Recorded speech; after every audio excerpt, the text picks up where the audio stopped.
Welcome to Hastings Street. I'm Catherine Cangany, JHSM's Executive Director, and I'm going to take you inside our new exhibit at the Detroit Historical Museum called In the Neighborhood, Everyday Life on Hastings Street. Let's go.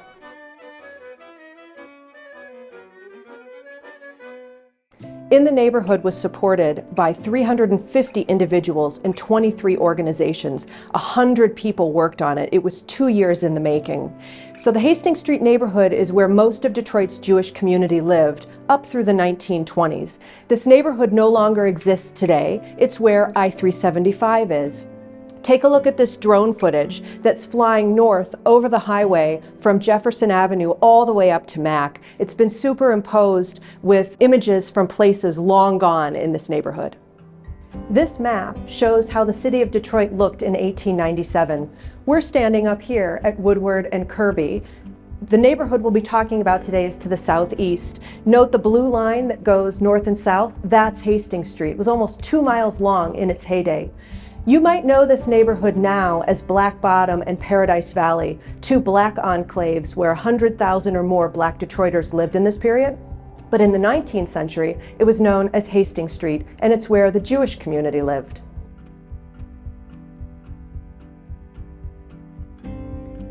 Most of the Jews who called Hastings Street home had come from Eastern Europe, and they lived in a portion of the Russian Empire called the Pale of Settlement.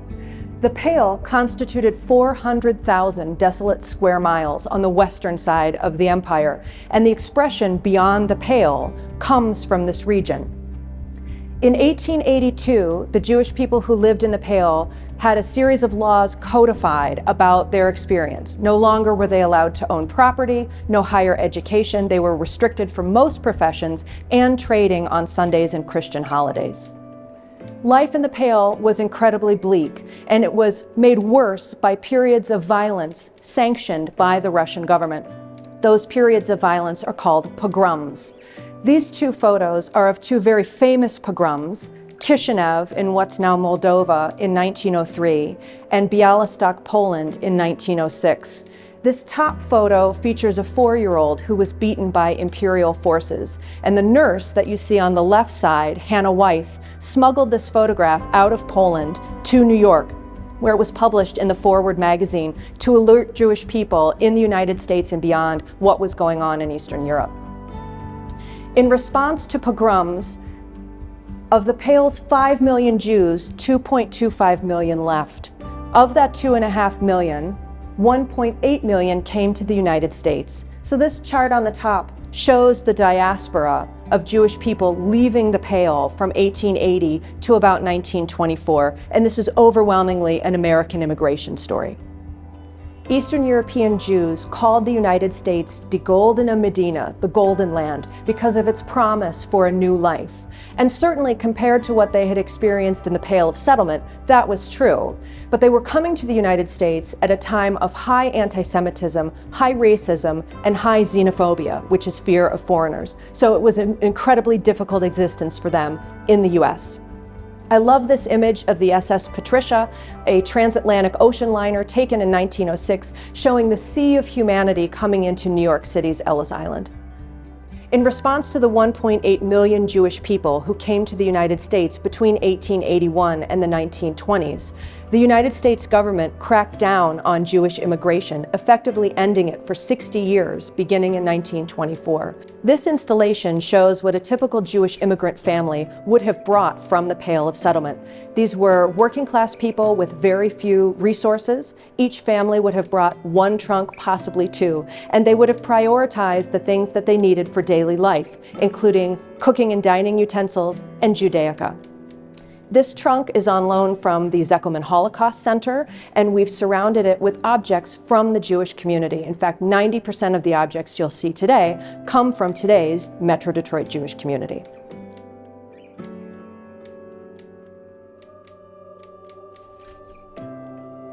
Most of the Eastern European Jews who came to the United States came to the seaports of the Eastern Seaboard, but not all stayed. About 100,000 Eastern European Jews came to Detroit from the 1880s through the 1920s, and they were drawn to Detroit for its reputation for being cleaner, greener, cheaper, and easier to find a job. Most of those who came to Detroit by train. They certainly came for the auto industry, but Detroit was also known for the cigar industry and the stove industry. So there were an incredible number of manufacturing jobs for this population to fit right into. When they arrived in Detroit, Detroit was undergoing an incredible growth spurt. In 1880, it was about the 18th largest city in the United States. By 1910, it was 9th largest. By 1920, it was 4th largest. And Detroit's growth was due entirely to immigrants and Black migrants coming up from the South.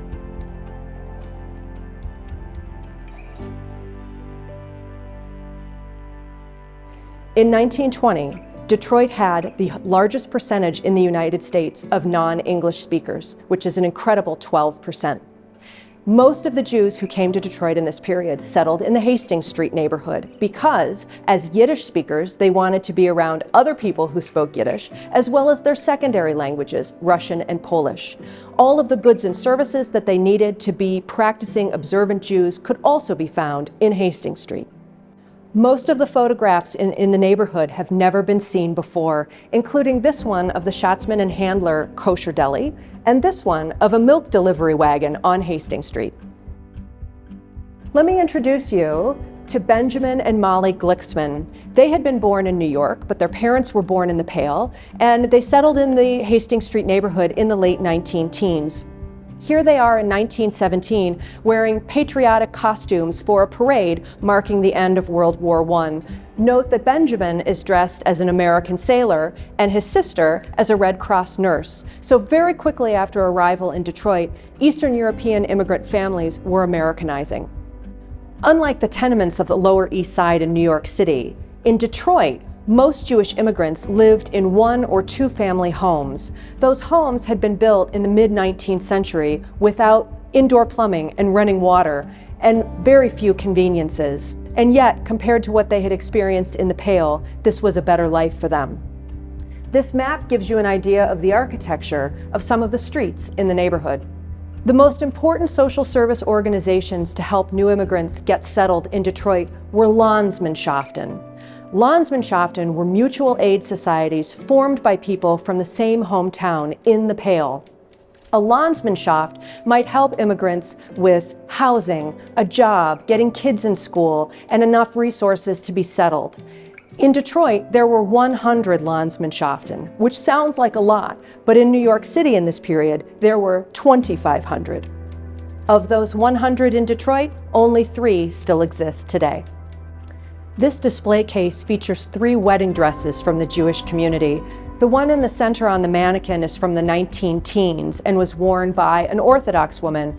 Note that in the photo below, you can see that her elbows were covered, her knees were covered, and her clavicle was covered. Compare and contrast that with the 2 dresses on either side from the 1920s. They're flapper-style gowns and were much more contemporary to the period. The dress on the left, which was loaned by Sharon Corlin, has all the accessories that went with the original gown, including the boutonniere, the kippah, the ketubah or Jewish marriage license, a veil, and note 2 triangular lace pieces in the corner. Those were the sleeves that she wore during the service in shul, and when the service was over, she removed the sleeves for her reception.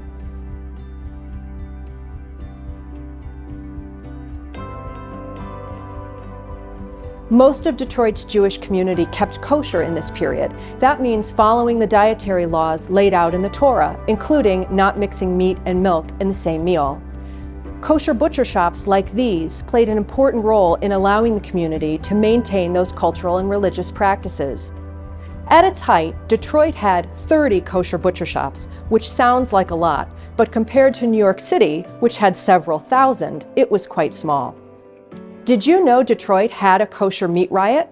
Just like New York City had in 1902, in 1910, Detroit experienced its own unrest over kosher meat. This woman, Rebecca Posner, was 20 years old in 1910, and she was the face of Detroit's kosher meat riot. She organized the women of Hastings Street to boycott kosher meat, and when that failed, she instituted a riot. Fortunately, no one was hurt, no one went to jail, there were no prosecutions, and no kosher butchers went out of business.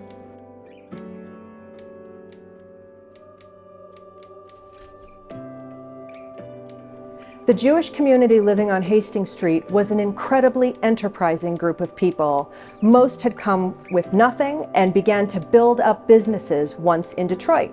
One of those businesses is Faygo. Did you know Faygo is kosher? The original Faygo recipes were invented by two brothers, Perry and Ben Fagenson. One was a baker, one was a bottler. They combined their industries, mixing the frostings from the bakery with the seltzer water from the bottling industry, and created the first three flavors of Faygo: strawberry, which you'll know as Red Pop, grape, and fruit punch.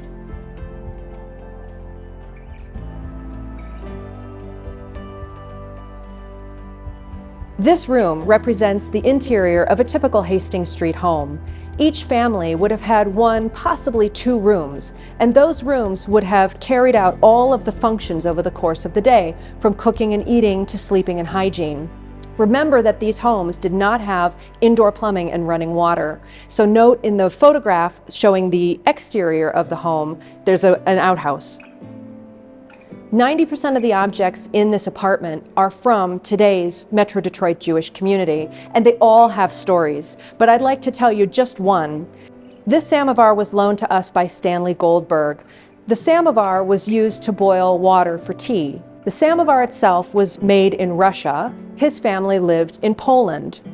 When World War I broke out and German soldiers began coming through Poland to conscript the men and loot and pillage, Goldberg's family hid this samovar in the backyard, burying it. After the war ended, they retrieved it. Remarkably, it was still there, and brought it with them when they immigrated to the United States. The 1925 ElectroChef stove you see behind me was made in Detroit, and on the front right burner, there's an unusual object that's shaped like a pyramid. Can you tell what it is? It's a toaster.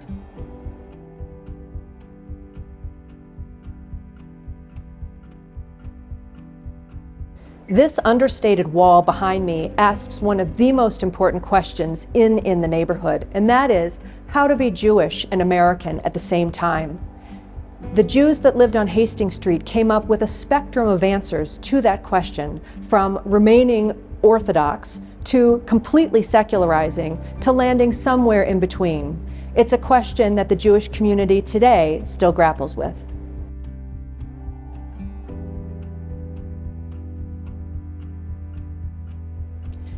Behind me, you'll see some objects from an archaeological dig done in 2019 in the Brewster Douglas housing. And underneath the housing lay a bathhouse owned by the Schlussel family. The bathhouse opened in 1907, specifically to cater to this neighborhood. In homes without running water and indoor plumbing, this is where you came to bathe. But the remarkable thing about the Schlussel bathhouse is that it also had a mikvah, a Jewish ritual bath in the basement. In fact, it's the first mikvah documented in Detroit. You'll see a variety of objects from the bathhouse here, including a marble step, presumably down into the mikvah, remnants of tile, and also, unbelievably, the salvage edge of a towel.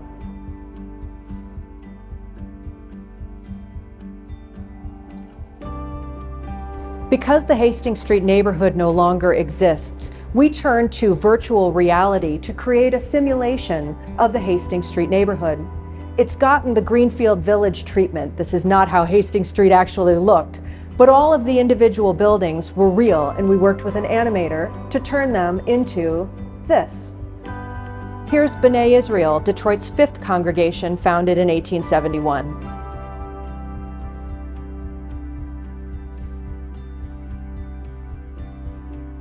Now we come to Hastings Street Stories, where we delve a little bit more in depth into some of the themes that we've covered. Let's start with language.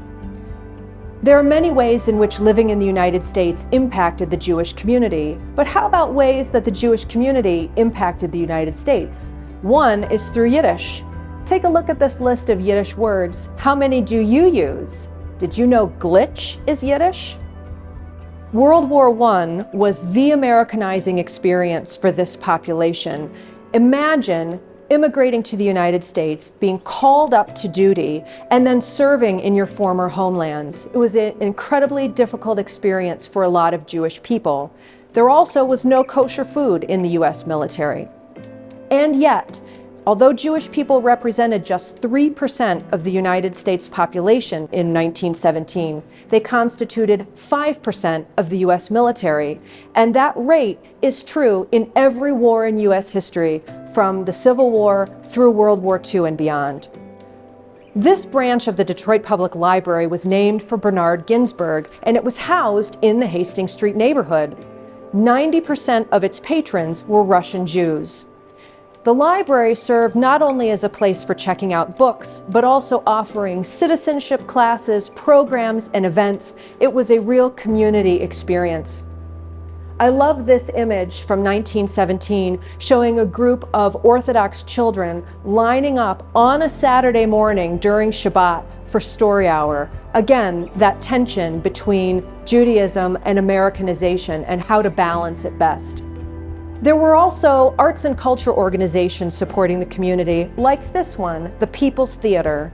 The People's Theater was a Yiddish theater showing silent films, and it was in a tiny storefront. The projector from this theater still exists, and you'll notice it's very teeny tiny. But this was a family-run theater that housed Yiddish films for the community. I bet you recognize this image. This is a detail from Diego Rivera's Detroit Industry Murals at the DIA from 1933. Did you know there's an Orthodox Jew depicted in them? Here's Harry Glicksman, who recalled sitting for Diego Rivera ahead of the mural's composition. Glicksman worked for 35 years at Ford Motor Company.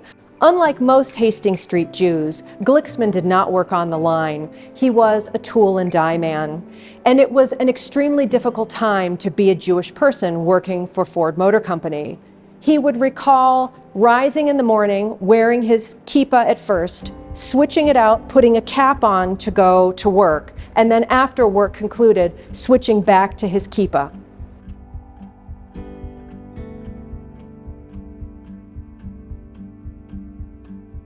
In 1907, a neighborhood printer by the name of Louis Knopau published a Yiddish directory of Detroit. About 3,000 listings long, we translated it and then took all of those listings and mapped the neighborhood. Every red dot refers to an address that appears in the 1907 Yiddish directory. Every green box is a synagogue. You can take a closer look at jhsmichigan.org/directory.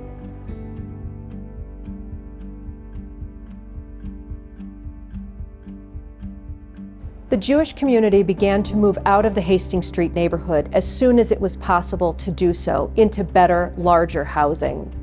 After World War I, Black migrants from the South came up into northern cities, including Detroit, looking for factory work. This portion of the exhibit concerns the period of time between 1915 and about 1930 when the Jewish and Black communities lived together in Hastings Street, and it's been curated by a team of Black historians and archivists. This portion of the exhibit concerns the synergies between the Jewish and Black communities, those moments of cooperation, but also tension. One of the places that the two communities engaged with each other was in local public schools, like this one, the Bishop Union School. Note this photo from the early 1920s that shows a Jewish and Black student body. Note that the students are together, but separate. Another place that the Jewish and Black communities engaged with each other was through music. Detroit had a number of Black and tan nightclubs in this period, known for their integrated audiences. Most of the proprietors were Black, but in one case, the proprietor was Jewish. Morris Wasserman opened Club Harlem in the basement of a local apartment building in 1934. And this, amazingly, is the piano. This piano does not have the typical 88 keys, it only has 61, and it gives us an idea of how small the nightclub must have been. Club Harlem only existed for a year, but Wasserman went on to open his second nightclub in 1949, and that was The Flame. If you were here in Detroit in the 1950s, the Flame Show Bar was the #1 jazz nightclub. One of the photographers who worked for The Flame was a woman by the name of Esther Gordy, and she would bring along her little brother Barry to come scope out the musical acts while she was working. Jamon Jordan, who's the official historian for the city of Detroit and worked on this portion of the exhibit, likes to say, without the Jewish community and the Black community living side by side in the Hastings Street neighborhood, there would have been no Motown.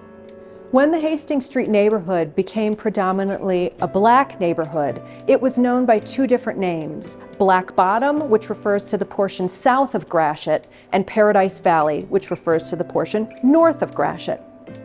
Beginning in 1949, the city of Detroit began buying up property in Black Bottom and Paradise Valley in preparation to displace the residents and put in I-375, the Lafayette Park housing complex, and the Brewster Douglass housing. This is a letter that the city distributed to residents of the neighborhood in 1950, and the letter is worth reading in its entirety, but the gist of it is, the city now owns the property, and it's done so legally. The residents will be forced to move, although it's not clear when, but this is happening during a shortage of housing in the city. So therefore, you should move now and not wait, because your chances of finding a place to live will go down the longer you delay. The city offered almost no resources to these displaced people. In fact, the white landlords who owned 89% of the structures were compensated for their losses. The Black tenants got nothing. This portion of the exhibit concerns the divergence of experience between the Jewish and Black communities in the destruction of the neighborhood beginning in 1949. One of our partners, Black Bottom Archives, talks about this destruction, its ongoing legacy for the Black community, and launched a research project in response to it, as the city plans next year to rip out I-375. And in the course of changing the highway over to a 6-lane boulevard, there will be 31 acres ready for redevelopment. And what should become of that property?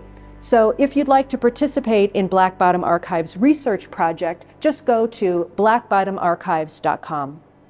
We hope you've enjoyed this behind-the-scenes tour of In the Neighborhood, Everyday Life on Hastings Street, an exhibit 2 years in the making.